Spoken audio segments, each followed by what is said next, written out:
Ruben, on Monday you spoke about your team you felt your team is still quite a long way from where you want it to be. Last year and during the summer, we took you at face value when you were saying the things about your team, but like this week you've had a whole week off and you're playing opponents who were away from home in Europe on Thursday night. Isn't this exactly the kind of game that Manchester United should be able to step into?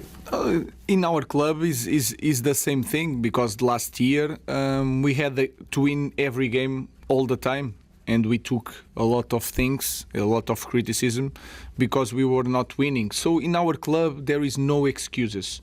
About Europe, I already talked about Europe, and I said the same thing last year when we were in Europe, and I say the same thing this year. The advantage and the disadvantage of not being in Europe. So there is no excuses. Last year or this year, we have always to win games. Are you disappointed with where your team is now then, given... I think if I look at the games, we should have more points. And because we had control of some games, we had the advantage in some games, and we lost that control. So if I look at our games, we should have more points, and that is really disappointed and really frustrating, especially the last game. Hi, Ruben. Obviously, on Monday, you can see the disappointment in everyone's faces.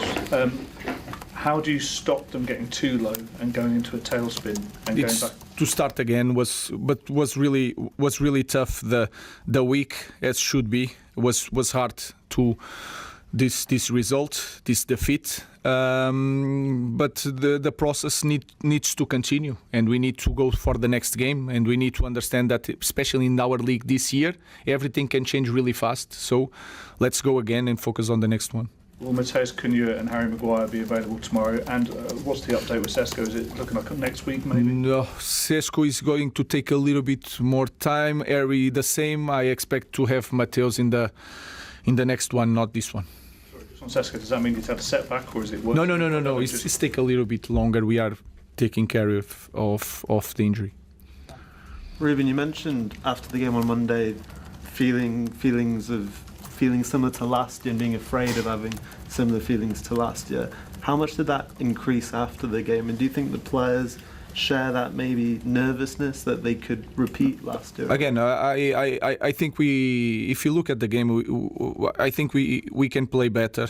We could be better in the game, and with everything that happened in that game, we should have won that game. So we have to feel that urgency of winning games. We know what happened around the club if we don't win games. So if we know that, let's do everything in the right way. But again, we lost that one. We cannot change that. Let's focus on the next one. Ruben, the away issues that United have faced, I think one away win in the last 11. What can you do to solve that? What are you doing to solve that? The same things that we need to do to show to the players why we lost control of Nottingham, why we lost control against Tottenham. And if you look at that games, we're there to win, and then sometimes a small detail can change everything. Then I felt during this year that when we play at home, the intensity was higher. And I felt in this game at home, the intensity was not at the same level. So I think it's something that we need to work on. So it's hard to point one thing why we are not winning away. There's a lot of issues. We are improving. Like I said, we have advantage in the away games. We need to know how to finish the games in order to win. James and then Samuel. Ruben, obviously Palace are a different club, different pressures and scrutiny to United, of course. But obviously Glasner's had a lot of success playing a similar system to you, and that's continued this season despite losing his best player in Eza. Do you look at what they've done and do you draw a lot of inspiration and encouragement from Palace? And is one of the big differences is that their win backs obviously really settled? How big an impact can that? We played a different way, and you can understand that by data. But now it's hard to to explain everything. Like you said, it's a different club, and they are doing things better than us. So that is quite simple. But you don't say that all 4-3-3 play in the same way, right?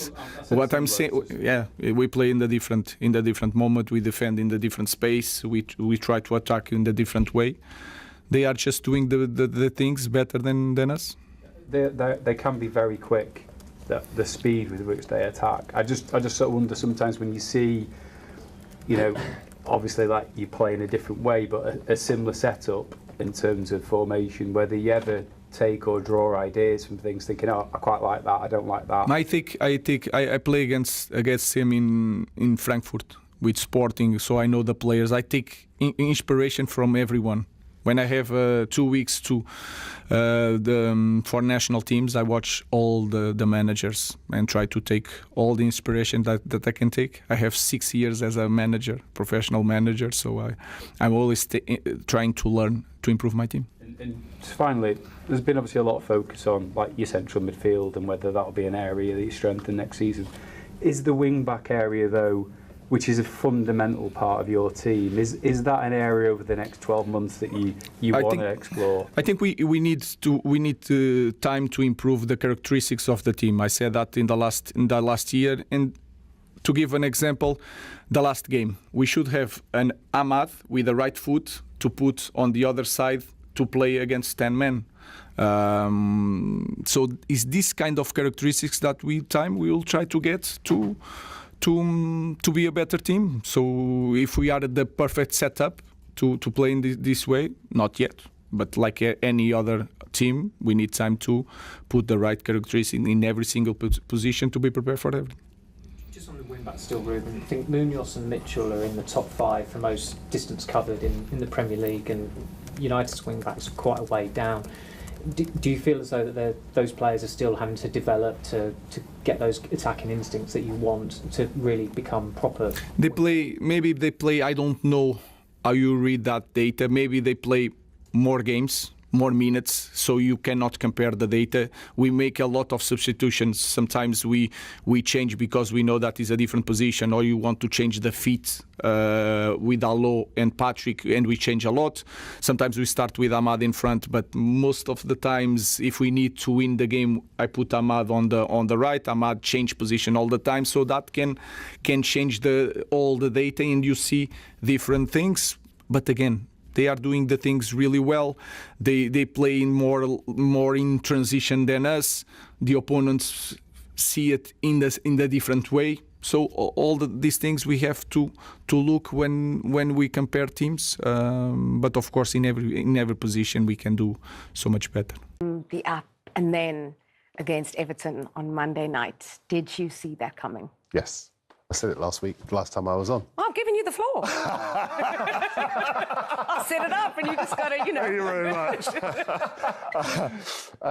No, I mean, listen, sometimes it's a bit foolhardy to kind of sticking your neck on the block on the show, being beamed out to millions of people around the world. But I've just been unconvinced by Manchester United. They are the team, they used to be the team you could absolutely trust. Fergie time, it was never over till it was over. There was always the opportunity for them to score late on in games. Now they are the team you simply cannot trust. And the 5-match run of form that they'd been on before this match was totally illusory, because they were always giving teams opportunities to score. They were never, ever, and they have never been comfortable in this 3 at the back system. I know lots of people say it's not just a system, and fair enough. But the facts are that every team they play against will give them an opportunity to score. And defensively, Everton are far better than Manchester United are.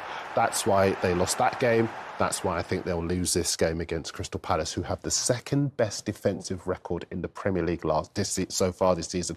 Only 9 goals conceded, 3 more than Arsenal. You cannot tell me at Selhurst Park that United side are going to go there and win. Yeah, you've already got your predictions in early. I'm so impressed with you today. It's unbelievable. In terms of Manchester United, they had opportunities, as we just saw there, but a lot of criticism is on the manager not changing things once Everton, were a player light. I can't see why you would expect him to change things. He's set his stall out. It's been set out ever since he walked in the football club. He does what he does. Take it or leave it. That's pretty much his message. Glenn, when you're a player in the dressing room and he is like that, does it frustrate you as players? Depends if you fit that system. But no, I think... listen, when I get a look at Manchester United, the players they have, and we talk about international footballers here, so I find this hard to say, but they just don't suit that system. I don't think there's enough energy in the team. I don't think there's enough running ability in the middle of the park. I think when we talk about kind of, I think there was questions over were they back over that period of 5 games. And I watched them at Spurs a couple of weekends ago, and they were really, really poor. They went ahead in the game. They never had the kind of that mentality to be able to kill the game off. And Spurs obviously came back and they got a draw in the end, which showed character. But when I look at Manchester United, the biggest improvement for me with Manchester United is what they did in the transfer window. Yeah. They had a good transfer window. Cunha and Mbeumo, they're good profiles. They're proven Premier League players. They carry the ball. They run forward with purpose. Therefore, just takes that little bit of pressure off your defence that you see is weak. And I think that's the biggest difference. I don't think much has changed at Manchester United, and I think it's going to be another long season for them. So more of the same from last season, just they have players who can score. I think there'll be a slight upturn in last year. I mean, last year was terrible. Yeah. So he had to improve in some capacity, but do I think come the end of the season they'll be vying for Champions League places? I think that'll be a big ask for them. Only one team has made a success in that top half of the table in terms of playing 3 at the back and going on to win silverware, Chelsea under Conte. That team is on a different planet to this Manchester United team.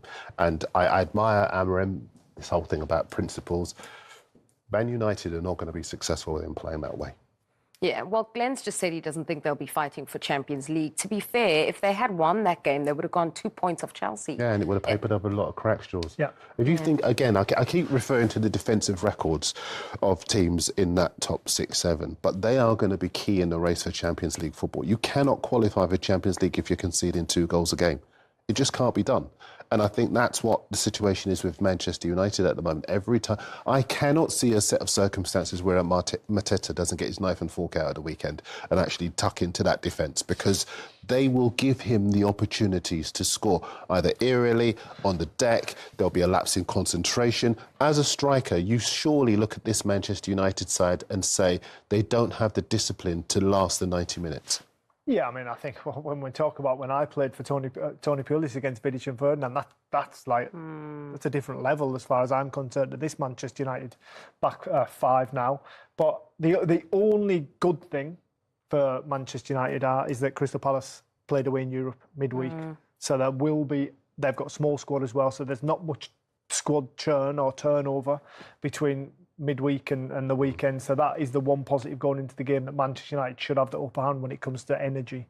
Yeah, just hearing that Manchester United in terms of numbers, I know this is your job, so just allow me for a second, that they have no clean sheets in 11 away from home, and they've only won 1 in 11 on the road, and then to have to go to Crystal Palace, who've already set it up for us, all of it based on that fantastic defensive work from theirs. There's a system that's really working under a manager that's got them buying into his way of playing.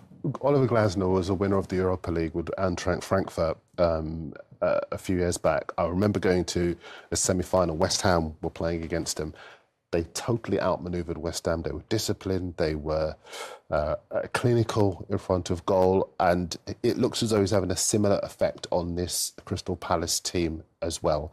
Because when you look at those numbers, the win ratio at all of those clubs that he has been at. And, you know, Palace, when they were winners in the FA Cup, people turned around and said, maybe it's a fluke. So they went and did it again in the Community Shield as well, just for good measure. He's improved every player. Yeah. I would argue. You're a better barometer than me for that. But he is someone who looks to have good man management skills. Yeah. He's got a very clear plan. He's got players who buy into that plan. And you can see why at Crystal Palace they are battling to get him to commit his long-term future to the club. I don't think they will. Yeah, but if you're saying that the players are buying in to him and what he wants to do, maybe he's waiting, and you'll correct me if you think I'm wrong, maybe he's waiting to see whether they will buy into what he wants to do, because, you know, he didn't enjoy the last transfer window. is very, very adamant about the Gahey situation, and you felt that could be a fork in the road between club and manager. And maybe that's what he's waiting for. I think it's a really important point because Gahey will go. He will go, whether it's in January, whether it's next summer, he will go. So are you really going to commit yourself to a football club that is allowing its best players to walk out the door? Now, you might turn around and say, well, there's nothing he can do because it's Gahey's decision. But the club situation... That I agree. And listen, you've signed contracts at clubs. I would imagine there are things that you signing would have been contingent on. So you would know maybe what his thought process, relatively speaking, would be. I think it's a really, really tough situation for Crystal Palace and Steve Parish to be in because he's an elite manager. He's proved that over and over again. I think there will be a slight kind of side to Oliver that wants a big club, a really big club, and so wherever that may be in Europe. And he obviously wants to kind of progress his own career personally. He's proven himself at Crystal Palace. He's proven himself in the Premier League, in the Bundesliga. What's next for him? Is he going to be backed? I probably think that Crystal Palace will struggle to match his ambition, especially when you take into consideration that Elise is left on his watch, that Eze is left on his watch, Mark Gay is going to leave on his watch. So ultimately, they are a selling club, and when you're a manager like him, you want to win as many things as you can. I think he could manage Manchester United easily and improve them immeasurably.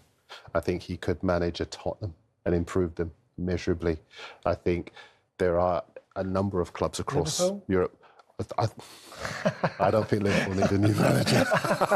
Very nice try. Very nice try there, Glenn. Very nice try. Well, why don't we get to Oliver Glasner, because he was asked whether he would look to strengthen his squad in the January transfer window.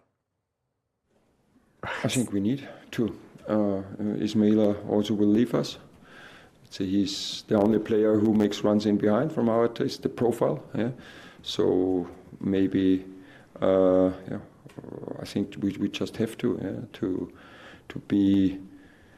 have this profile again, because also the other players on the bench, they are a different profile, and we need players to stretch the defense, and I hope that we will get it done. AFCON, plenty of players. Manchester United losing 3 as well. So a big talking point across the Premier League. I want to talk about replacements, though, because they did, as you mentioned, lose Eze. And they are counting on Jeremy Pino to kind of fill that role, to play that role. I know he scored against Wolves. What have you made so far? I think he's done quite well, in all honesty. I watched his first couple of games in the Premier League and he struggled to adapt to it. But I think since then, he's starting to find his feet. I mean, we can see this is early on in his tenure, just that missed opportunity, not quite getting there at the right times. Try against Brighton here. Do you know what? I don't think we take into consideration how hard it is to adapt to this league. It is the fastest, most physically dominating league in Europe, week in, week out. And I think there's signs from him. That's quite a big sign, that one there. that he is starting to settle into the Premier League. And listen, ultimately, when he came in, he had Eze's boots to fill, and they're big boots to fill. And at the moment, that concoction between Mateta, Sarr and him, it's still working in some capacity. So for me, he's doing well. Yeah, let's talk a little bit more about Mateta, because you can tell us more about what it's like to work under a manager who suddenly got you scoring, who suddenly, Mateta's a man transformed under him. It's well recorded and it's been talked about. But just tell us from the other side of it, from the player's perspective. Well, there's that trust and that belief. And Jean-Philippe will know now that he can go 4 or 5 games without scoring a goal, and the manager's going to have his back. It might take him out of the team, might take the pressure off him, but ultimately he knows he's going to get back in. And what does that do for you as a striker? It's everything. I mean, I think when you're at his level and kind of the way that he's got him scoring goals in the Premier League first and foremost, he's got him into the French side. He's built the whole side around him. The way that kind of, like I mentioned, that concoction between Sarr and beyond, Eze or Pino being that kind of creator, and then it's all set up for you. It's so nice to know that you've got high fullbacks that are going to cross for you. Everyone on that field is set out to create for you, and there's a belief throughout the squad that you're the man. Everyone looks to him to score goals, and more often than not he does, and that's where that trust and that relationship from all angles of the pitch has come from. Yeah, just looking at the bottom of your screen there, because it says that the Eagles have not won any Premier League match that has followed midweek UEFA Conference League match. That's what we talked about, the squad managing on both fronts. We're seeing it in a couple of other clubs in the Premier League so far this season. Looking at what's to come for them in all competitions, the next 9 games that they are to play, are they contenders for Champions League positions this season? What do you think, Darren? I think they would be justified in setting their store quite high, because I think outside of the top 3, there's a lot of inconsistency in teams beyond them. But if you look at this list, including Manchester United, I think they would feel capable. Maybe City would be the one, but even City this season have shown themselves to be inconsistent. It's still a new team bedding itself in under Guardiola. He's so good in press conferences, isn't he? He knows. He just knows exactly what to say. He's very, very, very good. He diffuses things. That's why he's good in the press. A lot of managers kind of just absorb it and then react. He can manoeuvre the press room a little bit. Absolutely. I mean, on the point that he's talking about there, they play 3-4-3, yes, but they play different systems, within it. Do you think though that Glasner is just getting more out of the 3-4-3 than Amorim?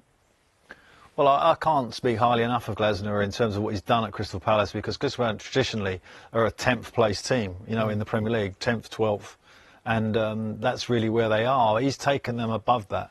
They won the Cup last year. His consistency of performance he gets out of individuals is unbelievable.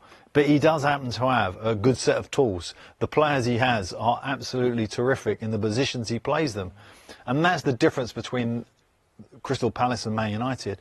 They're really kind of nailed on their wing-backs. They are definite wing-backs. The 3 centre-backs play as 3 centre-backs should. And the midfield has a nice balance to it, with Walton pulling the strings. So, I would make Crystal Palace heavy favourites in this game, even though Manchester United are coming to town. Yeah. Roberto, looking back at the game against Everton, Man United fans were so frustrated with that. They felt that there was that stubbornness. Everton go 10 men down, you want to see a manager attack, right?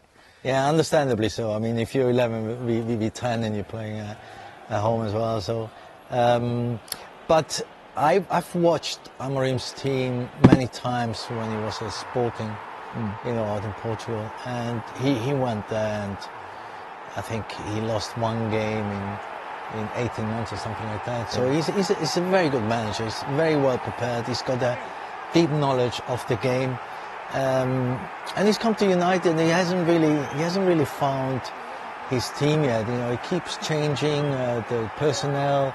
It just doesn't seem to have found that connection as well with the fans, with the team. But I'm not sure what the problem really is, because he's a fantastic manager.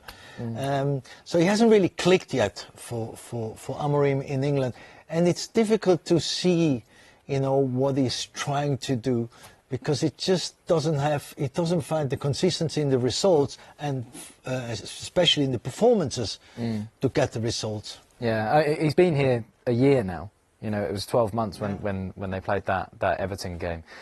Did it shock you a little bit, Alan, watching it go at them? I was surprised that that they didn't have certainly more chances and create more pressure. That's one thing that Manchester United have always done at home. They create pressure. They don't let you out as you try to absorb the pressure and find a release on a counter-attack. They snuff it out and come again and come again. They never got any kind of momentum like that. And they're against 10 men. And Everton's midfield were exceptional on the night. But it did show some kind of glaring deficiencies in Man United's midfield. And it's particularly that lack of kind of energy. And I think he has some problems in the team. I think at the back they're not solid. I think in midfield they lack energy. I think at the top of the pitch they're actually quite good. But, there's a lot more football before you get to the front of the pitch. And that's where they struggle. Well, that's the thing. Obviously they spent so much money. There was so much expectation on them. Do you think, Roberto, there's that danger that potentially Ruben Amorim's kind of stubbornness, let's say, to stick to that formation could put him into hot water? I don't think so, no, because I think the board or the people that make the decision at Man United, they recruited him and they backed him up, and he's only been there. Yeah, it's been there a year, but it's only a year. And if we look at, Arsenal is now top of the league. When I take that example, Arteta, the first 2-3 years, he really struggled to find the right players for the right system and so on and so on. So, it takes time. I know it's a cliche, but unfortunately, that's what it is. You can't just think that overnight you're gonna resolve all the problems that you have, and by changing a manager. So I think they should stick with him. They should give him the time. I know it's a big club, and United supporters and fans all around the world, they expect more. The last game was not very good. I think we all agree on that. But in general, I think you can see that there is progress. I think you can see that they are going in the better direction, in the direction that the manager wants them to go. And the manager that is stubborn, I don't think that's actually a negative aspect of a character of a manager, because he sticks to his guns. That's what I know. That's what I do best. And he's proven it in Portugal as well. And I like the honesty he has in the press conference. Sometimes you get criticized because you don't say enough, or you don't say the truth. He speaks the truth. He says exactly how it is, and I like that. He's very good in those press conferences, as we say. Well, look, we're approaching crunch time in Jean-Philippe Mateta's future now. His current deal has 18 months to run, and there have been no talks with Palace about a new one. Whatever happens with Mateta, his boss Oliver Glasner wants reinforcements up front. I think we need to. Ismaila also will leave us. So he's the only player who makes runs in behind from our taste, the profile. I think we just have to have this profile again, because also the other players on the bench, they are a different profile, and we need players to stretch the defense, and I hope that we will get it done. It's interesting how keen Glasner is to get some reinforcements in. Understandably, he's going to lose Sarr to AFCON, etc. But how important is it to keep Mateta, I'm going to say, Alan? Because if you look at it in terms of stats, right, especially this season, of all the players in the Premier League who have scored 5 goals or more, Mateta is the only one to be underperforming his expected goals. And what have you made of his performances this season? Well, firstly, let's say, as a striker, I like him because of his presence and everything else. But his personality kind of overrides everything. He's really loved by the fan base and loved by the team. He's just got that way about him that kind of attracts attention. He's like a Disney character as a centre forward. But he does miss chances, and he's expected goal. That doesn't shock me. He's always missed chances at Crystal Palace. When he first arrived, actually, he was really disappointing, massively disappointing to a degree. And then he started finding some confidence, started getting some goals, but he still misses big chances. And I think Palace will do a new deal with him. I think it'd be good for Palace to keep him. And I think it's good for him actually to stay where he is. I think he's performing very, very well there, and he's perfect for the way they play. He's such a huge presence that you can feed off him. And if you look at his lack of goals, you could say, okay, that's an issue, but all the other things that he does for the team are very important. Roberto, do you think it's tough with a player like Mateta, because as Alan said, great guy, but it still does get some fantastic goals, helps with how they play, but then Oliver Glasner might have that pressure from the board being like, well, he's underperforming and we don't know whether or not to give him his contract. As a manager, do you feel like you need to step in at that point and say, keep him? Well, my understanding is that everybody would like for him to stay there, and the manager as well, so I'm not sure. I don't think that's an issue right now, but as a manager, you're happy if your striker is scoring, if you're sitting comfortably in the table as well, so you're quite happy. And yes, he does miss big chances, absolutely, but I agree that it suits the way the team plays, it suits his style, and he must be in a nice environment, a good environment, and I think he still has some margin to improve as well, and he might become a better scorer, he might convert more of the chances they create, on a daily basis, training, coaching him on the training ground and so on. He can still improve that part of the game, but I think he fits Crystal Palace very good. Yeah, absolutely. They are such a fantastic team to watch. I think, you know, whenever a Palace game is on Sky, it's always a great event, and the football they play is fantastic, as you mentioned, Alan. But do you fear for Palace fans? Because they kind of always feel like they're looking at a mass exodus. It's always a player that looks like to be going. Obviously, they lost Elise, then Eze, and, you know, talk about Mateta, Gay, Wharton, even the manager, even Glasner. I mean, do you fear for them? I feel I fear for them losing the manager, because, you know, with my managerial and coaching hat on, I would say they're the best prepared and best organised team in the Premier League. I mean, that's how good he is. And his contract is up in the summer, so they have got a problem with the manager. And I think that pressure he's putting in the press conference there about new players is more or less saying, you need to give me some players, you know, otherwise. Yeah. And that is a tool that he's earned the right to use, by the way. Crystal Palace are used to losing great players. We lost Ian Wright, we lost Zaha, Elise, as you said, and Eze. And that's part of the process at Crystal Palace. What they've done really well in the last 2-3 years is recruited again, and recruited well. And that's what they've got to continue to do, like the Brighton and Brentfords, who have lost big players too. Yeah. So that is a point. But what you want to do is get to the point where Aston Villa are, where you're kind of on the threshold of breaking into that Champions League, and then you can keep your players. And until you do that, you're going to lose players. Yeah.